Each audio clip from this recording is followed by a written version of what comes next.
Welcome to the Morning Update. I'm Erin Roan. The federal election campaign kicks into gear today with both the PM and opposition leader out on the hustings. Anthony Albanese will visit the seat of Bass in Tasmania. Scott Morrison will be touring the marginal Labor seat of Gilmore on the New South Wales South Coast. We head to the polls on May 21.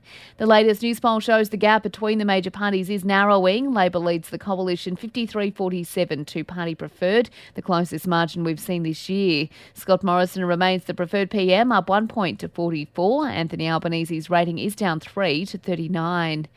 Meantime, we are being urged to make sure our electoral registrations are up to date. The Australian Electoral Commission's Evan Egan-Smith says we can vote early if we won't be around on election day. If you are busy on election day, you're working, or there might be some other reason why you can't make it, there's an early voting period. Early voting starts from Monday the 9th of May, and we'll have hundreds of early voting centres around the country. The United Nations estimates more than 4.5 million Ukrainians have fled the country since the Russian invasion began. 90% are women and children. Europe has not seen that kind of displacement since World War II.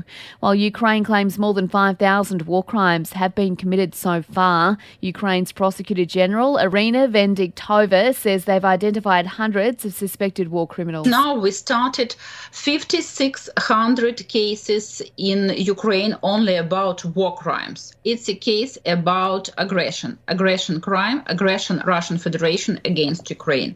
And it seems Aussies are keen to get out and about now the borders have reopened. Cruise Lines International claims bookings have returned to pre-COVID levels, with the average passenger extending their trip by 8 days. In sport, Ferrari's Charles Leclerc has extended his lead in the Drivers' Championship with a comfortable win at the Australian Grand Prix. He isn't getting ahead of himself, though, despite winning 2 out of the first 3 races of the season. Good to be in the lead of the championship. A lead by 34 points is always good to take whenever you are in the calendar. But yeah, I don't want to focus too much on the championship for now. Daniel Ricciardo finished 6th for McLaren after starting from 7th on the grid. In the NRLW, the Roosters have beaten the Dragons 16-4 to take out the maiden premiership there. And for even more sports news, make sure you check out the Sports Update. You'll find it wherever you're listening to this show. And in entertainment news, Brooklyn Beckham and his partner Nicola Peltz have tied the knot. The pair got married over the weekend at the family's Palm Beach estate at a cost of over $4 million. And that's the latest from the Nova Podcasts team. We'll see you later on for another episode of The Update.